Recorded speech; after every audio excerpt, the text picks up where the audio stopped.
A escasos kilómetros de distancia de su continente de origen, los europeos se encuentran con un país cercano geográficamente, pero totalmente alejado de sus costumbres.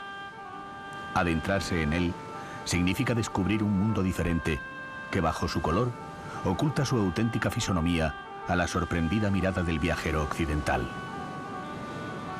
Ir conformando las diversas impresiones que producen sus vibrantes imágenes para obtener un colorido real es un atractivo reto que justifica un viaje distinto y fascinante.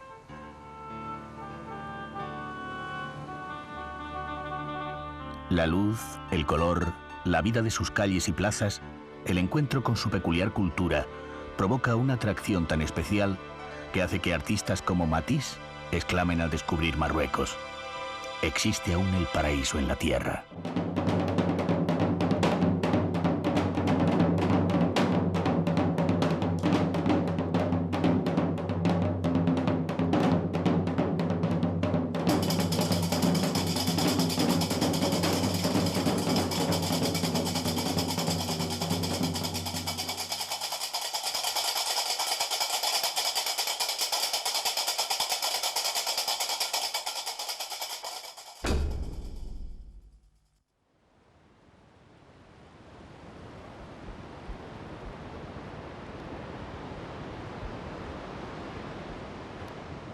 ...3.500 kilómetros de mar bordean Marruecos. En su costa todavía se pueden encontrar innumerables playas salvajes para poder disfrutar con tranquilidad en invierno o refrescarse en verano.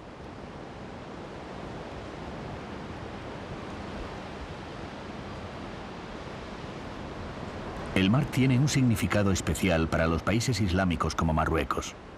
Una tradicional interpretación de los versículos coránicos dice que Alá, el que enseña al hombre todo lo que ignoraba, tiene su trono sobre las aguas.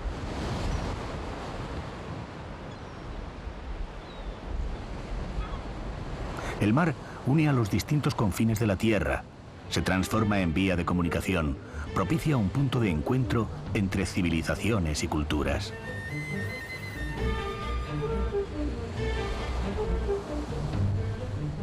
A través de las aguas llegó a estas tierras Roma, que estableció en Marruecos diversos asentamientos que constituían unas de las bases más remotas de su imperio. Volúbilis se convirtió en una de sus principales ciudades gracias al comercio de aceite y la extracción de cobre. Más de 20.000 personas convivían entre sus murallas, caminaban por las vías pavimentadas bordeadas por casas espaciosas o contemplaban las ricas mansiones con patios decorados de mosaicos.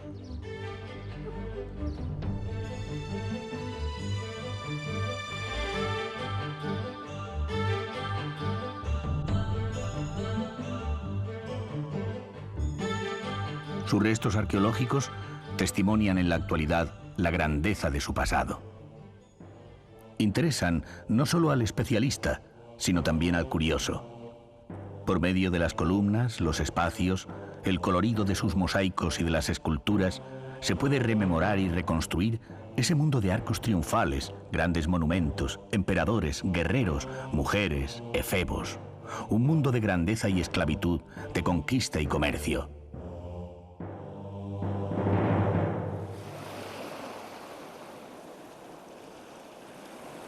Pero el mar, además de nexo de unión, provoca otras facetas. Las murallas detienen las aguas, convierten al mar en frontera.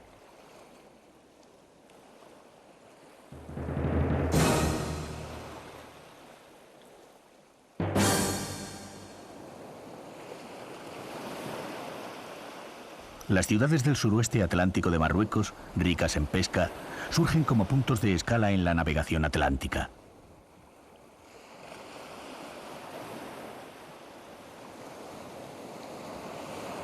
En ellas se comerciaba en cereales, telas o caballos, siendo también el centro de venta de los productos transsaharianos como el oro o el marfil, o uno de los lugares donde se traficaba con la venta de esclavos.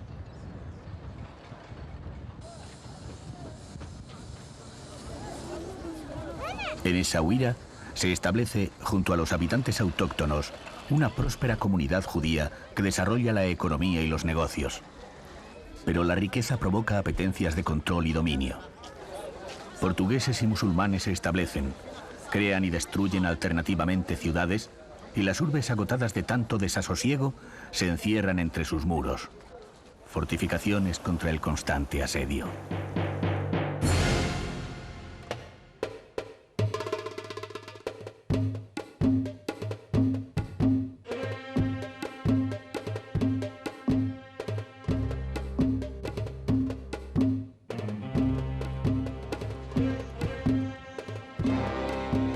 Quizás fueron estos rojizos muros los que detuvieron el deambular de Orson Welles y su Otelo. Tras ir de ciudad en ciudad, cambiar de mares y países, Welles sitúa en estas calles, en estas fortificaciones, su adaptación cinematográfica de la tragedia de William Shakespeare.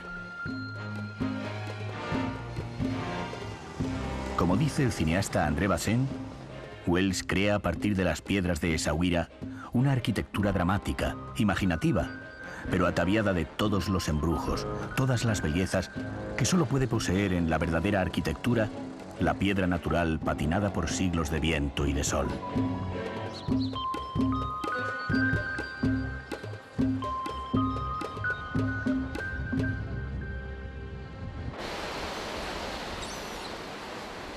Pero estas ciudades edificadas por unos u otros, por portugueses, bereberes o árabes, con nombres otorgados o arrebatados en función del dominio, ofrecen en la actualidad al viajero otros atractivos distintos a los de su convulso pasado. El Jadida, Safi y Essaouira, la antigua mogador de los portugueses, poseen muchas de las mejores playas del Atlántico. Son bahías extensísimas de arenas blancas, en cuyas aguas se pueden disfrutar los deportes marítimos en verano.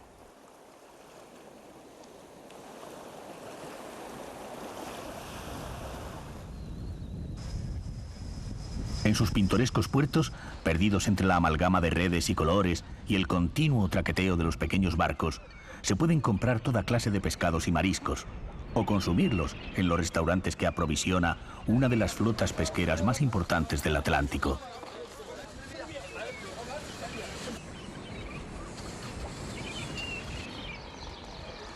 El clima templado y agradable que diferencia estas ciudades de las del interior invita al paseo, a curiosear por sus calles y a descubrir los legados de su antigua historia.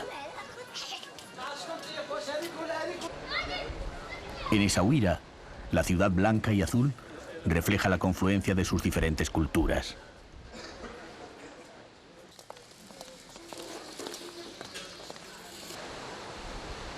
La influencia portuguesa transpira por las calles, se mezcla con la ornamentación árabe y oculta en sus pasadizos abovedados a los mejores artesanos de marquetería de todo Marruecos.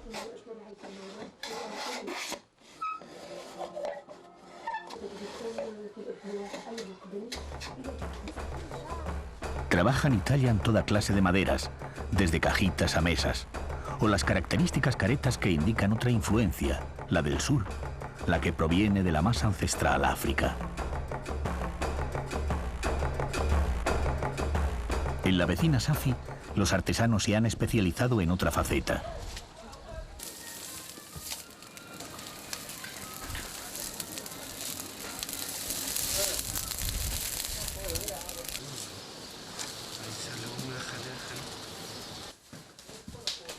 En el barrio de los alfareros, multitud de talleres trabajan la arcilla de la zona, que es de calidad excepcional.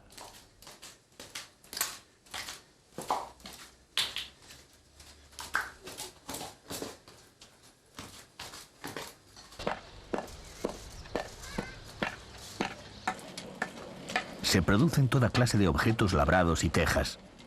Todo ello se hace siguiendo un proceso tradicional en el torno que es manejado simultáneamente por manos que moldean la arcilla y pies que pedalean para que gire.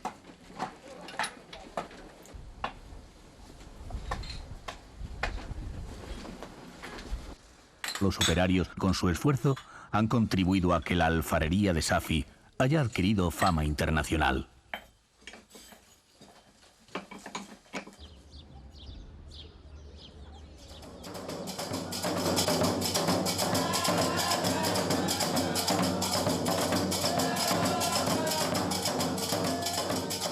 La convergencia de las distintas culturas y tradiciones bereberes, árabes, judías y europeas, junto a la influencia africana del sur, ha dotado a estas ciudades de un carácter cosmopolita y universal que las diferencia de otras urbes marroquíes de ancestros más arraigados.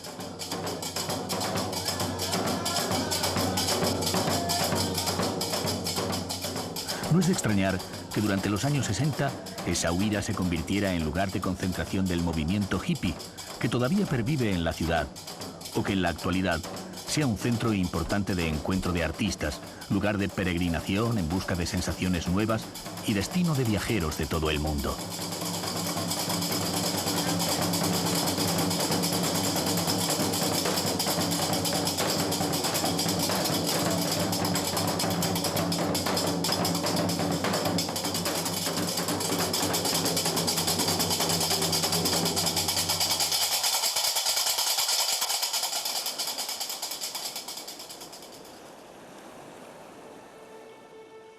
Otras zonas no recibieron la influencia externa. Salvaguardadas por las fronteras naturales, algunas ciudades adquieren a lo largo de los siglos una mitología de inconquistables. Para llegar a ellas, al desviarnos desde Essaouira hacia el este, nos adentramos en un Marruecos más profundo, más introspectivo. Atravesando las carreteras y caminos, discurre una vida lenta, apegada a la tierra y asociada a la inalterabilidad del tiempo.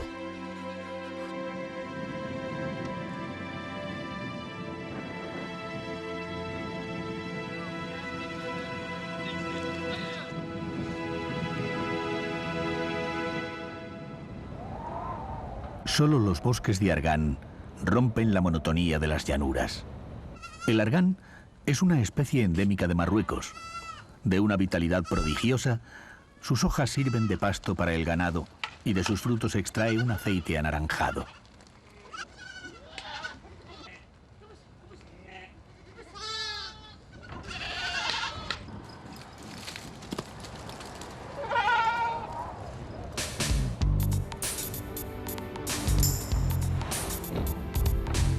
Dejando atrás los bosques de Argán, separada de la costa atlántica por la aridez de las llanuras y protegida por las montañas del Alto Atlas, se encuentra Taraudán.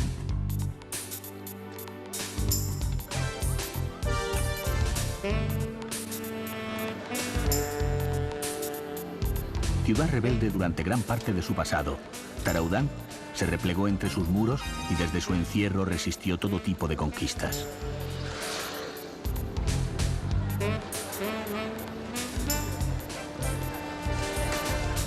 Eje de la resistencia contra el ejército francés, hoy sus murallas presentan un aspecto apacible que en nada recuerda el carácter indómito y levantisco que tuvieron sus habitantes.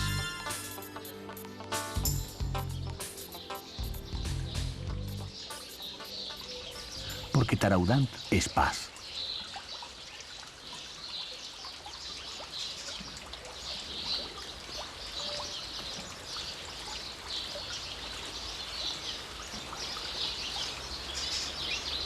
Al pie de sus murallas se extienden lujuriosos jardines que conducen a los patios de los antiguos palacios reconvertidos hoy en hoteles suntuosos.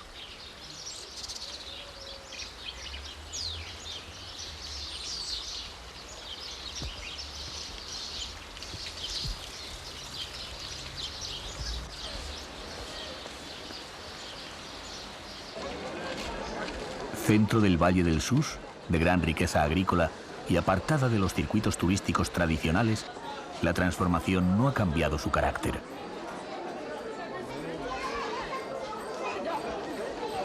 Es una de las ciudades más enraizadas de Marruecos. Plena de colorido, su apariencia encubre ancestrales secretos. La mirada se va tornando azul al reparar en los rostros que ocultan las mujeres tras sus velos. ¿Por qué el azul? Las respuestas son vagas. Unos aluden que es el color del desierto.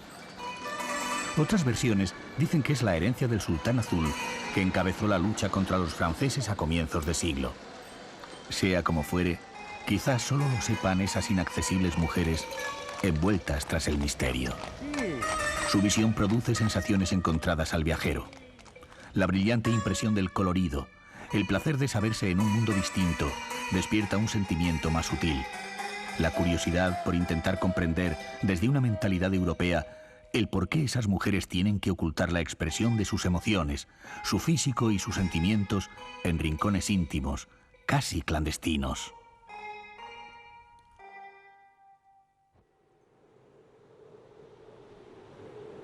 Al otro lado de las grandes cordilleras, en el norte, a los pies del Rif, otra ciudad se escudó en las montañas contra los extraños.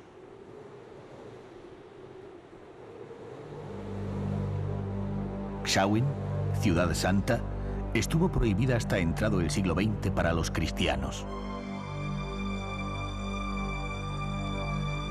Arriesgarse a entrar significaba la muerte.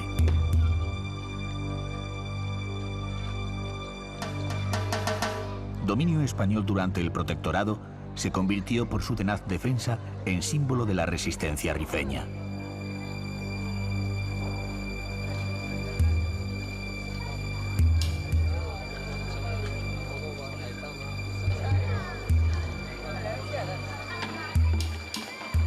Pero en Xauen no vamos a encontrar guerras. Lo que hallamos son esas pinceladas de colores que tanto atrajeron a los pintores hacia Marruecos.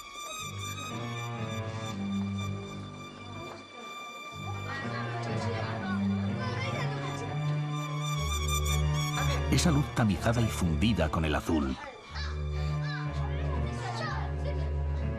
Esas calles y plazas que sirvieron de valiosa fuente de inspiración.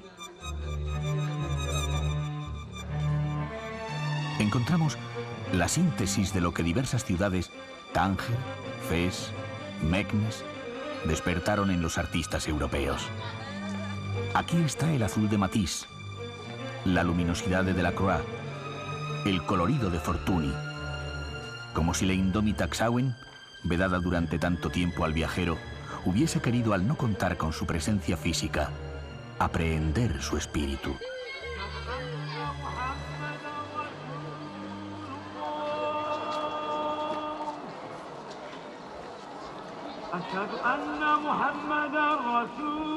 Xauen abre la ruta que conduce a las ciudades imperiales.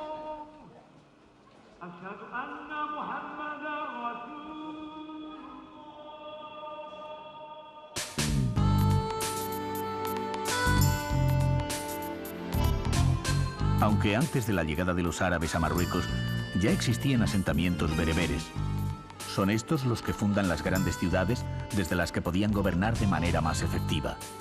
El lujo y la ostentación de sus palacios, mezquitas y edificios públicos representaban la fuerza de su dominio. En la ciudad de Fez, una gran explanada da acceso al Dar el-Maghzen, el palacio del sultán.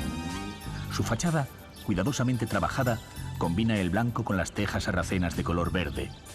Ese color que, según Mahoma repetía, era tan beneficioso para la vista como el rostro de una mujer. Imbuidos por la duda de semejante afirmación, nos enfrentamos a sus deslumbrantes portones que celosamente cerrados impiden el paso. En este caso, hay que imaginar lo oculto, puesto que en Marruecos los diferentes palacios reales no pueden ser visitados. El lujo queda lejos de nuestro alcance, vedado por infranqueables muros.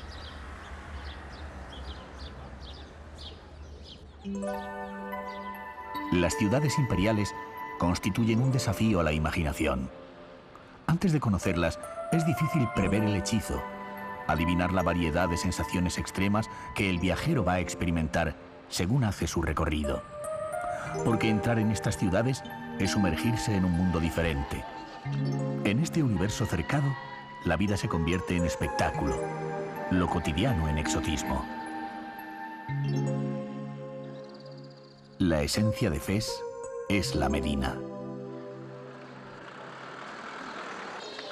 Dentro de ese recinto amurallado, de perfecta composición desde fuera, se encierra un auténtico laberinto de miles de calles abigarradas en el que se esconden la luz, el ritmo y el color de la vida marroquí.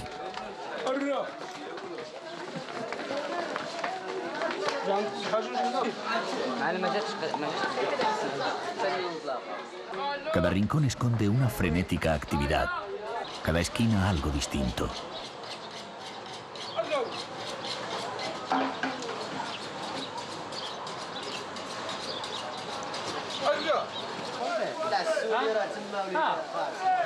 En el barrio de los curtidores descubrimos cómo los humildes oficios de la Medina mezclan el carácter pintoresco con la vida cotidiana, la estética con la realidad.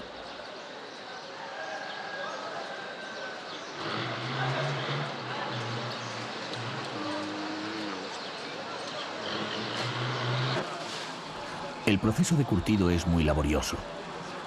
Hay que preparar la piel depilándola y desembarazándola de adherencias mediante baños de cal. Luego encurtirla y darla más elasticidad a través de los baños de agua con ácido sulfúrico y sal. Engrasarla, doladarla y sumergirla en cubetas de tintura donde los pigmentos vegetales se mezclan con cáusticos para fijar el color.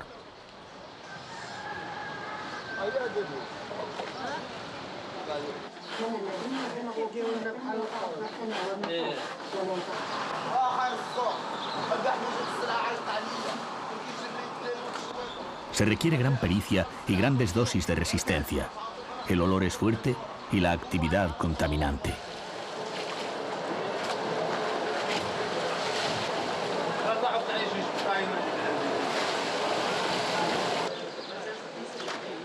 Las cubetas de colores componen una atractiva acuarela. Rojos, verdes, amarillos, azules, ocres, anaranjados, marrones, todos los colores que un artista pudiese desear encontrar.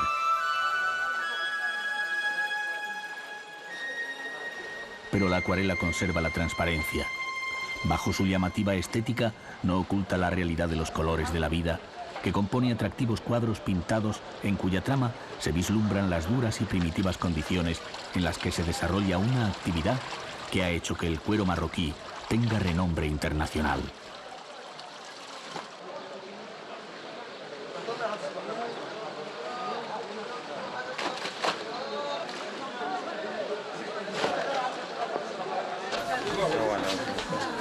En las calles de la Medina todo se mezcla, lo religioso y lo profano, la contemplación y el ajetreo.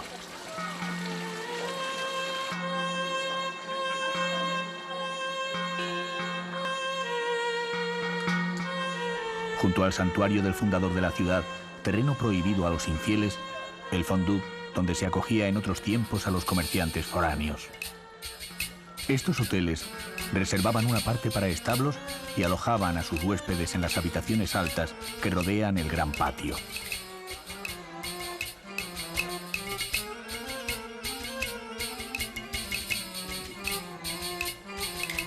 Sorprende ver su lujo y todavía más averiguar que en la actualidad se utilizan como simples almacenes.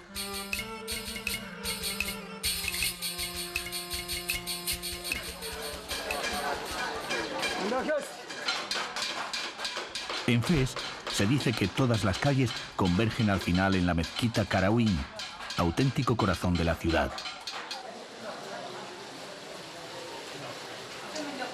A los no musulmanes les está prohibida la entrada, pero desde fuera de sus 14 puertas se puede observar la riqueza de su decoración típica del arte almohade.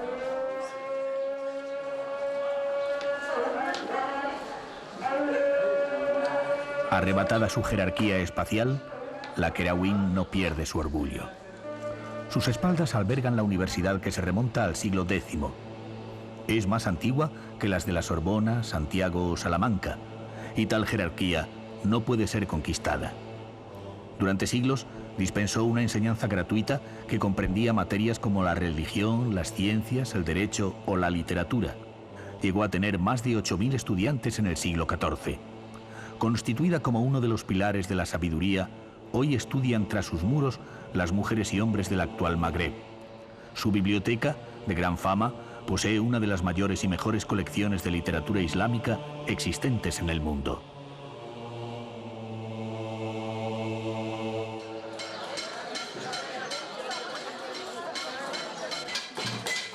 Los trabajadores del metal emplean su arte para modelar y decorar todo tipo de materiales.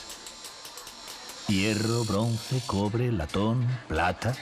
La artesanía marroquí alcanza en sus manos una destreza admirable. Los pequeños punzones elaboran dibujos que van creando diseños originales. Se fabrican toda clase de objetos de decoración o utensilios, entre los que se encuentran las famosas teteras, que se pueden adquirir en cualquiera de las numerosas tiendas que pueblan la Medina.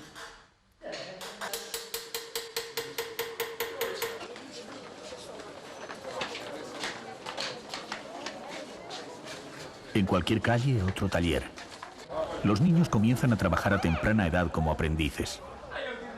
Sesgados los juegos, los oficios se transmiten de generación en generación.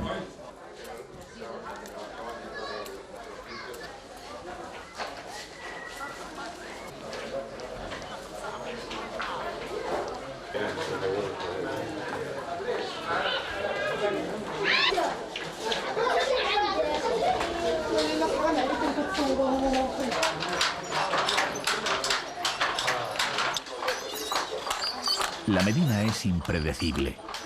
En cualquier rincón aguarda una sorpresa. Todo habitáculo es válido para un taller artesanal. Todo el mundo trabaja, crea y construye el colorido artesanal que caracteriza a estas zonas de Marruecos. Niños, guías, artesanos, comerciantes ofrecen su ayuda y mercancías a los visitantes. A veces la amabilidad se convierte en asedio. El color adquiere tintes de supervivencia.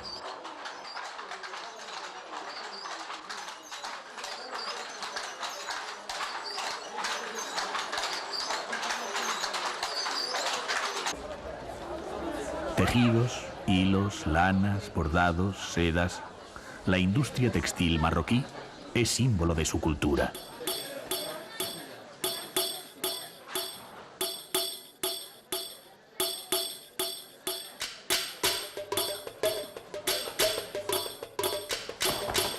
De una calidad excepcional, las alfombras reflejan la diversidad de Marruecos, sus orígenes bereberes y su civilización islámica.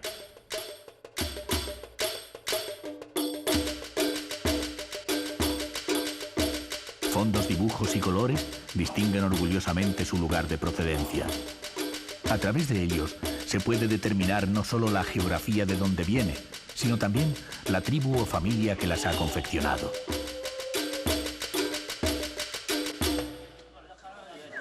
Desviándose de las arterias principales, se hallan otras calles más estrechas. Hay que ir bien orientado, pues Fez tiene cerca de 1000 callejones sin salida. Los muros se hacen cada vez más densos, las paredes más eternas. Pero como siempre en la Medina, la sorpresa.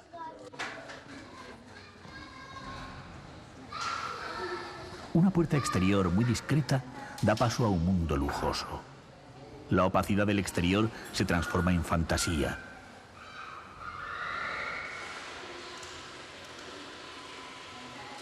Las habitaciones de la casa se distribuyen alrededor de un patio.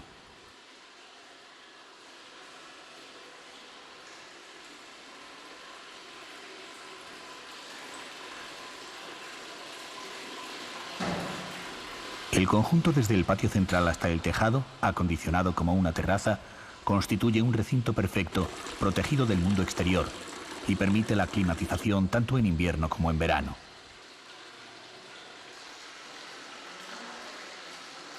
La madera pintada, el estuco, la cerámica, la ornamentación de las columnas dan al conjunto un aire de fascinación, placer y elegancia.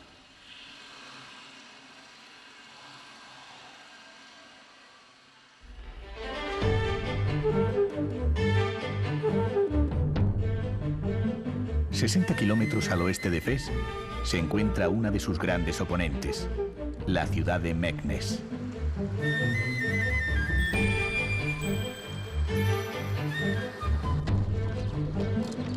La lucha por la supremacía entre las distintas facciones musulmanas fomentó la rivalidad de estas ciudades que fueron convirtiéndose sucesivamente en capitales del imperio. El poder debía reflejarse en todas las facetas. Por eso en estas ciudades las murallas, más que de defensa, sirven de ostentación. Si las de Fez eran extensas, las de Meknes más. Se extienden a lo largo de 40 kilómetros y fueron empleados 30.000 prisioneros para su construcción. Además, había que ornamentarlas, aunque para ello fuesen necesarias las piedras de los monumentos de Fez o Marrakech. La ambición del sultán por convertir a Meknes en una ciudad que rivalizara en esplendor con la del rey Sol de Francia se sintetiza en esta puerta Bab Mansour, la puerta del victorioso renegado, ya que fue edificada por un arquitecto cristiano convertido al Islam.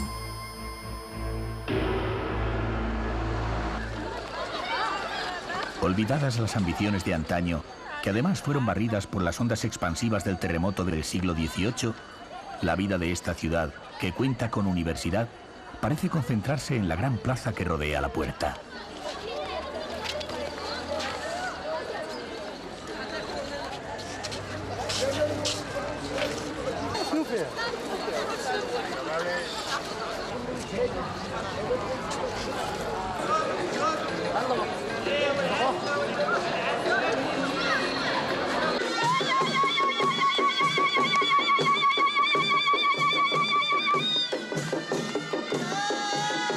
Las características del clima hacen que muchas de las manifestaciones vitales de los marroquíes se desarrollen fuera de sus casas. Las calles siempre están llenas de vida. Las bodas en Marruecos se proclaman. Los festejos duran varios días. Las amigas de la novia portan los presentes del novio que representan la esperanza, la laboriosidad y la abundancia. Todos los familiares y amigos bailan al son de los tambores, al ritmo de las niras y las gaitas.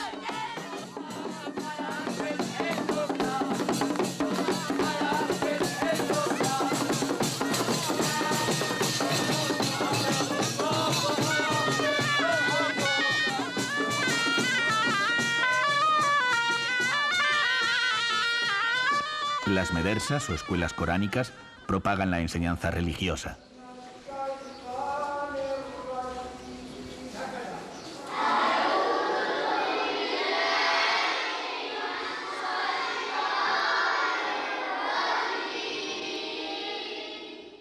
Alrededor de un patio cuadrado, donde se encuentra la fuente para las abluciones, se sitúa el haram o sala de enseñanza y rezos.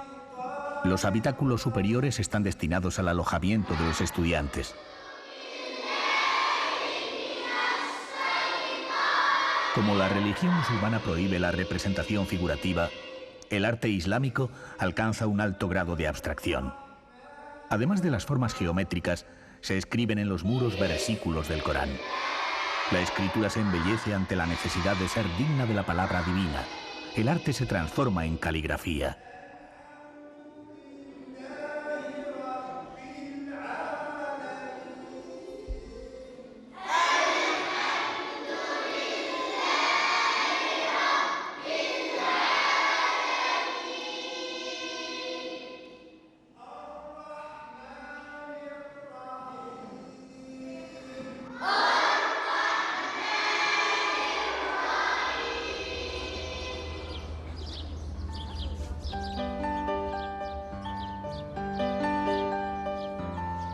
Para continuar el viaje, hay que desplazarse hacia el sur. Allí una gran aglomeración de ríos, caudales y corrientes contradice la sequedad prevista por la imaginación. El agua es una constante en Marruecos. Está enraizada en la vida, la cultura y la tradición marroquí. A través del agua se establece la comunicación entre los pueblos y se consolida la civilización.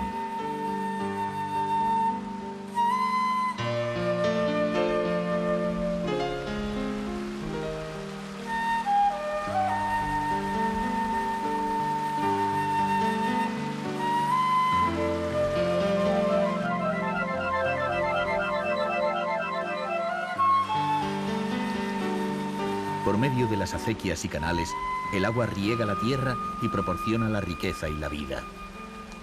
El agua en fuentes y jardines se utiliza para recreo del espíritu, para el desarrollo del pensamiento y la meditación.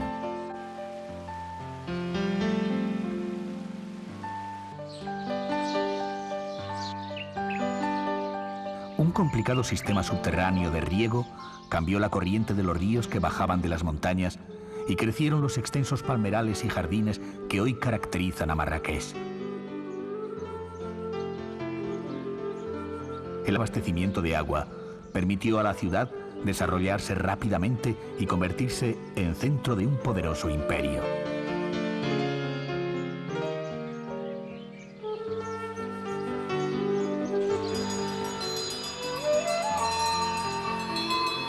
Los aguadores de presencia constante marcan la entrada de una ciudad que domina la Kutubía.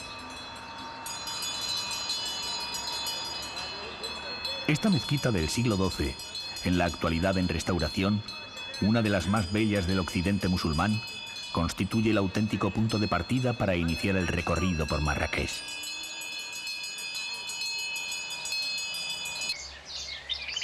Entre sus muros se encuentra el mítico Hotel La Mamunia, un lujoso palacio que fue convertido en hotel en 1923. En su decoración se mezclan los elementos tradicionales de la decoración musulmana con las corrientes artísticas de la época en que se construyó.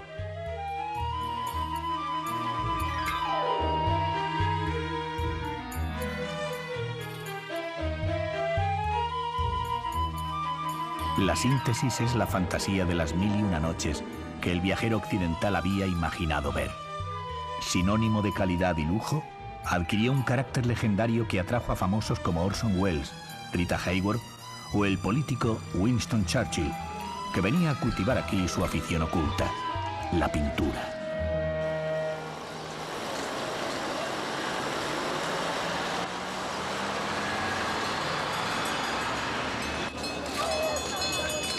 A espaldas de tanto lujo, la Medina. Situada en la ruta del Sáhara, Marrakech, que fue lugar de parada de las caravanas, confirmó pronto su vocación de inmenso mercado comercial y artesanal. En sus paredes ocres, entre las ramificaciones de sus callejones, conviven todos los oficios, aunque algunos han adquirido especial fama por su singular especialización. Es el caso del trabajo de la madera.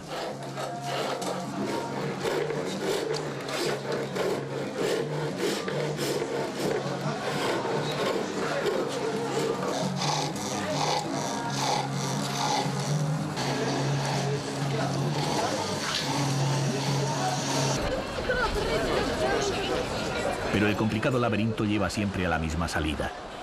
Es como si las intrincadas callejuelas quisiesen expulsar al viajero del zoco para que descubriesen la sorpresa.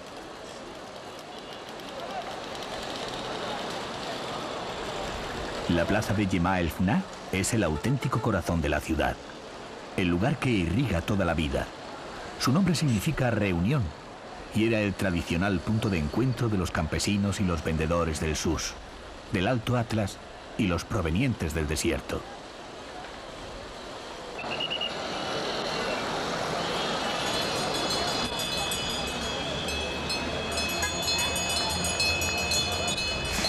No es una plaza para atracción turística, a pesar de que en ella los aguadores siempre anden a la caza del viajero. Es una plaza con una sorprendente vitalidad, en cuyas entrañas se esconde toda el alma del sur. En su inmensa explanada se concentra todo, la gente de la ciudad y la de los pueblos, lo que es y lo que no es, lo verdadero y lo falso. La atracción es aquí la vida que se convierte en espectáculo.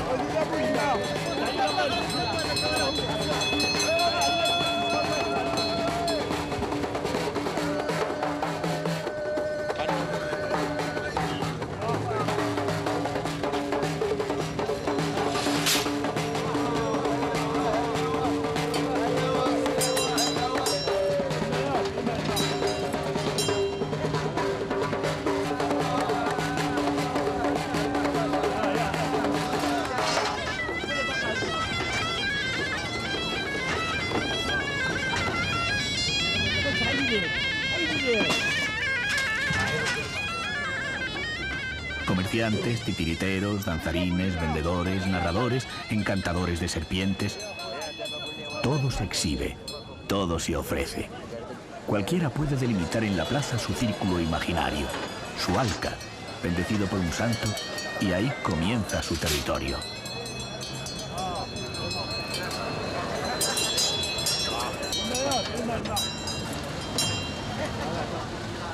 La lluvia no altera la vida. En pocos minutos, el espacio se vacía y vuelve a llenar de gente.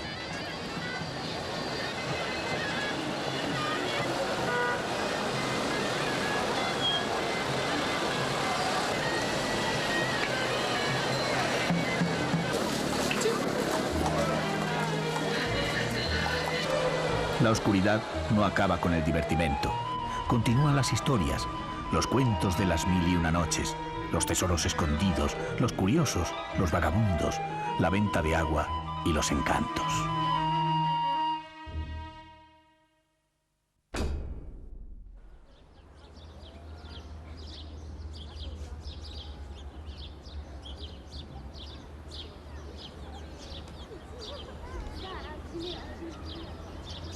Abandonando Marrakech hacia el sur, las montañas del Atlas rompen bruscamente el esplendor y la fantasía del mundo magrebí.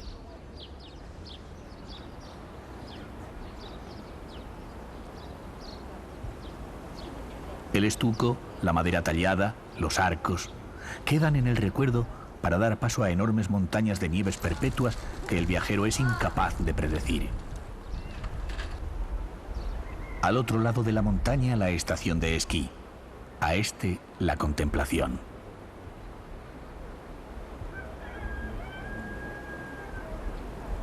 En lo más angosto de las profundas gargantas, junto al cauce de los ríos, se sitúan austeros pueblos con casas de piedra, en cuyos tejados de tierra batida se seca el maíz al sol.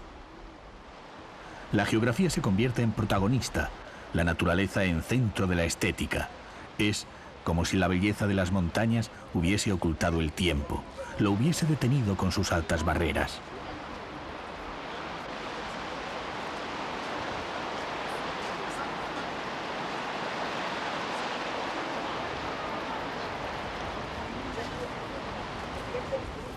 La vida depende de los recursos de la naturaleza.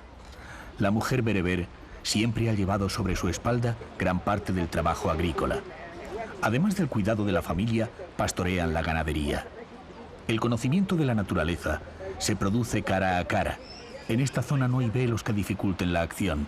La dura comunión con la tierra, la vitalidad del valle ha dotado a estas gentes de unas diferentes costumbres, de una visión de las cosas más sencilla y libre. Es como si la montaña encerrase otra cultura, otro tipo de sentimientos, otra civilización.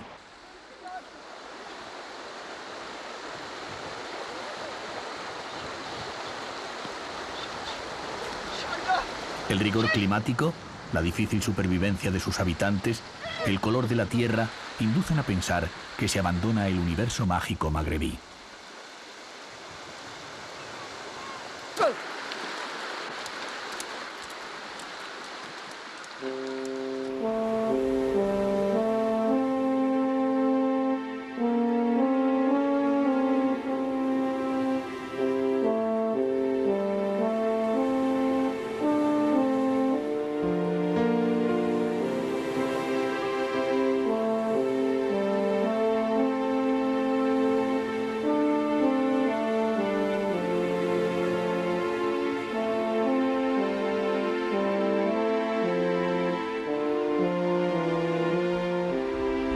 De repente, del mundo de la dureza y el estoicismo surgen unas ruinas almenadas, la casba de Teluet.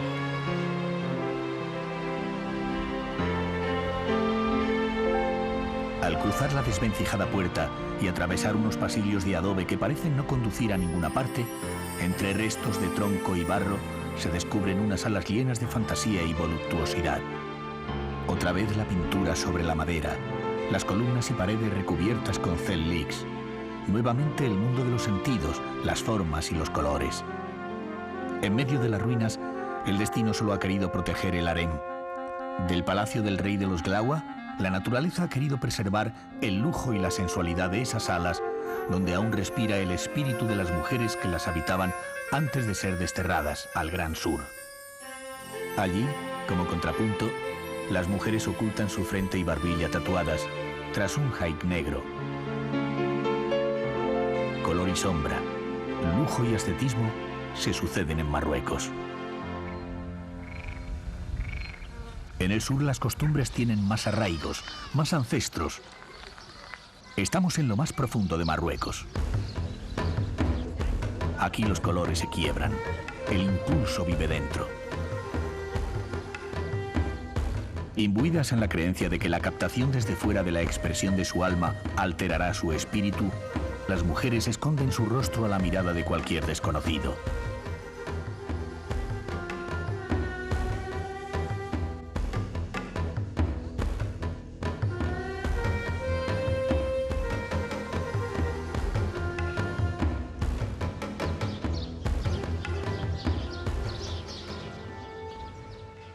A las espaldas del pueblo, el oasis.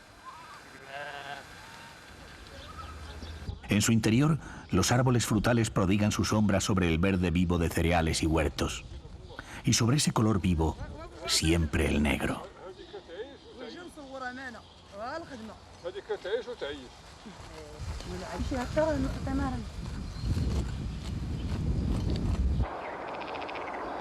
A la espalda del oasis, siempre el río.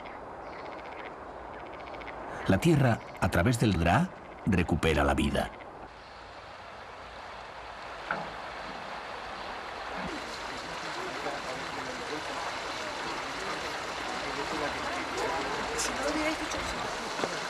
Y dominando el río, la casba.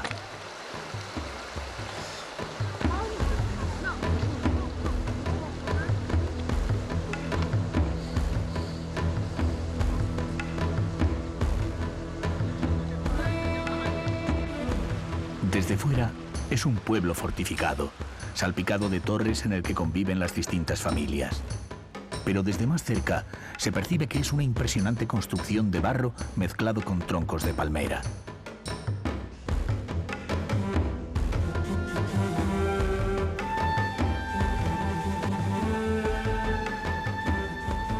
Las actividades continúan en la actualidad como en inmemoriales tiempos desarrollándose bajo su protección.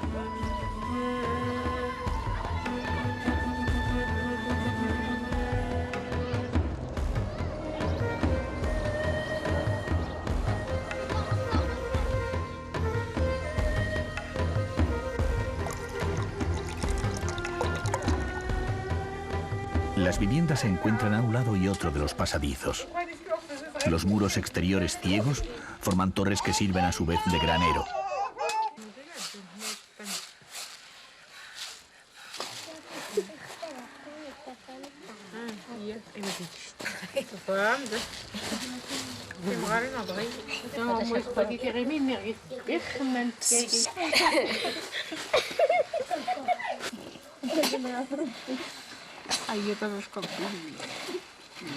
El adobe es el principal material de construcción y también un excelente regulador térmico. Sus calles albergan además de a los habitantes a la ganadería. Todo está separado pero unido: hábitat, ganado y granero.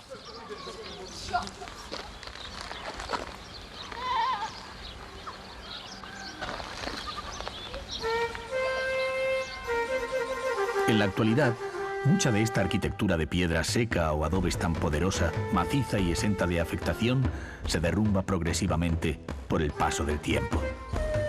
Mientras perviva, enorgullecerá a sus habitantes que fueron capaces de crear, a partir de la arena, una arquitectura tan peculiar, quizás una de las más bellas de Marruecos.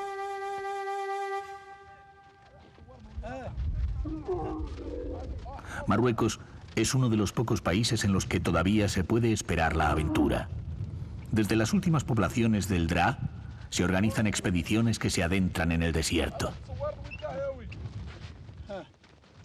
A pesar del sobrecogimiento y el temor que secularmente ha inspirado el desierto, siempre ha existido la presencia humana en su interior. Adaptados a unas condiciones difíciles de vida, los habitantes nómadas crearon una peculiar cultura que hoy se encuentra en peligro de extinción.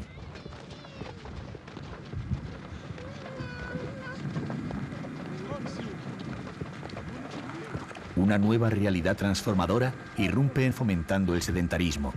Aunque aún hoy de forma aislada, todavía se pueden ver las hileras de camellos que caracterizan a los auténticos nómadas del Sáhara septentrional. Es preciso prepararse para la noche con suficiente antelación. no hay espacio para los riesgos.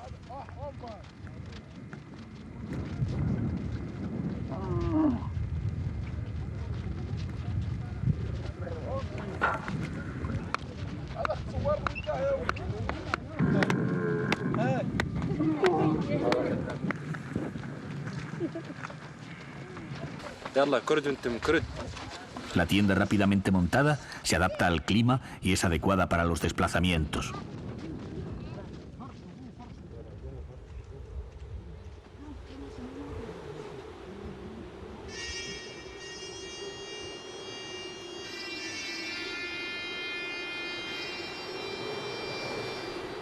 El desierto es el infinito.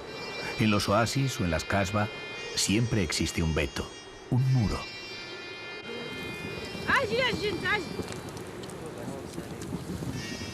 En el desierto no hay obstáculos. Como dicen sus habitantes, en el desierto se da la verdadera sabiduría, porque en él no hay nada esencial ni superfluo, sino solamente necesario. Y con tan pocas cosas, ellos saben no solamente vivir, sino además a veces reír y ser felices.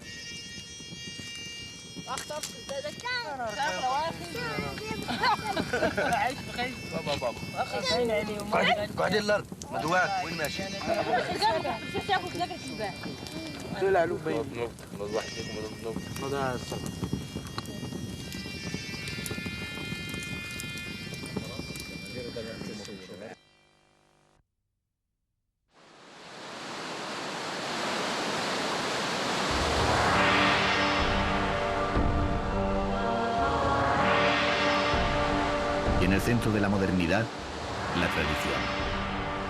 La más grande mezquita del mundo musulmán, después de la Meca, se eleva en Casablanca.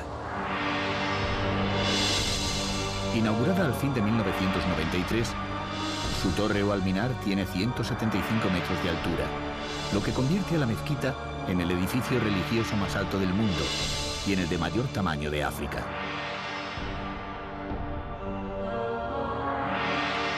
Edificada en sus 3/4 partes sobre el mar, a causa de que la tradición sitúa el trono de Alá sobre las aguas, este edificio de proporciones descomunales fue costeado en su mayor parte por el pueblo marroquí, que aportó más de 65.000 millones de pesetas.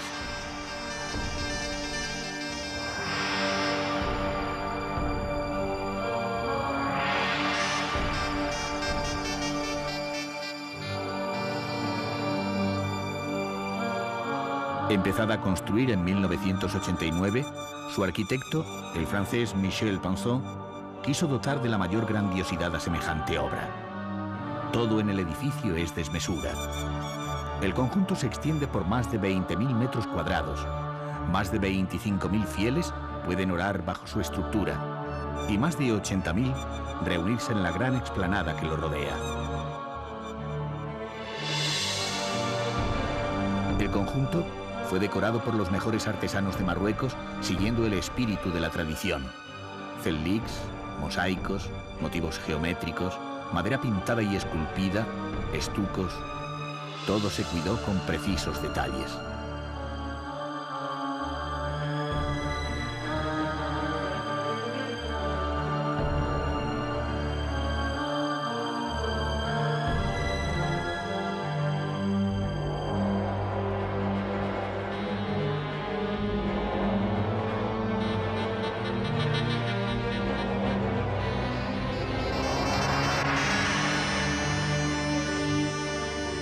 En la planta baja, construida en el subsuelo, se encuentran las pilas de las abluciones y los baños que en nada desmerecen de la sala principal. Posee además una medersa, una biblioteca e inmensas salas de conferencias.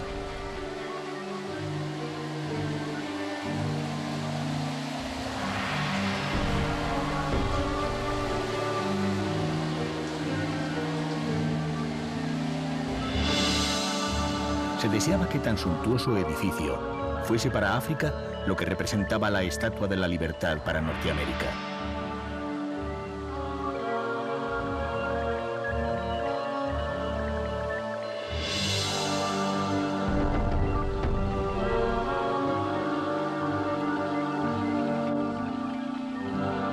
En la ciudad de los negocios, la industria y el progreso, su inmensa arquitectura parece querer ser el marco que encuadre el Marruecos de la modernidad, el símbolo de un Islam abierto al mundo y a la ciencia.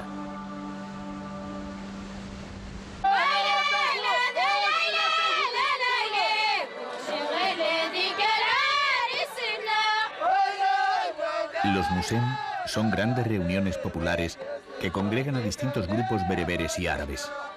En ellos se mezcla lo sagrado y lo profano y se celebran con ocasión de las grandes conmemoraciones religiosas o de las fiestas agrícolas que marcan cada estación.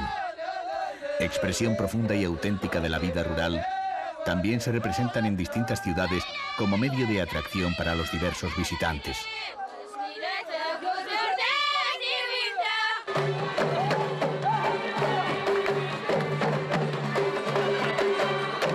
En estos festejos se mezcla la realidad y la ilusión, lo que Marruecos de verdad es y lo que la mentalidad occidental piensa que es.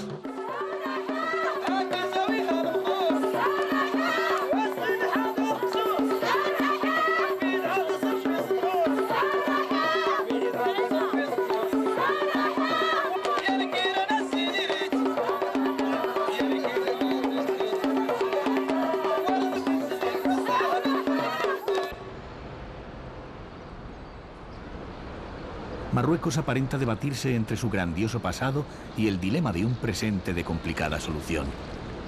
Junto a la grandiosidad de sus monumentos, el lujo de sus palacios, el desarrollo e industrialización de sus principales ciudades, a la riqueza y variedad de su pesca y agricultura, se encuentra una dura realidad que hace difícil la subsistencia de una gran parte de la población. Proporcionar educación, sanidad, vivienda y trabajo al conjunto de los ciudadanos es una tarea ardua y dura, pendiente aún de resolver.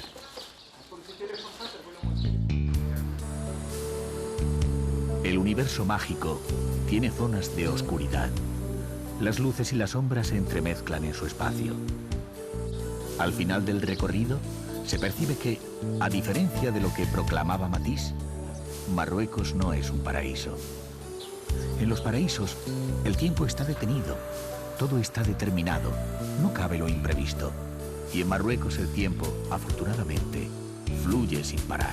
Y precisamente es lo imprevisto, la sorpresa, uno de los mayores alicientes de viajar a Marruecos. En este país, el viajero puede disfrutar de sus cálidas aguas, viajar por el inconmensurable desierto, descubrir sus impresionantes casbah, admirar sus palacios o esquiar en sus montañas. Pero por muy difícil que sea de superar, un atractivo aún mayor se ofrece sin ningún pudor a los ojos del visitante: su sinceridad. Tras las murallas aguardan los colores de la vida: azules, verdes, rojos, amarillos, que con su viveza convierten la sorpresa en realidad. Porque en países como Marruecos, lo interesante no es la impresión, sino la verdad.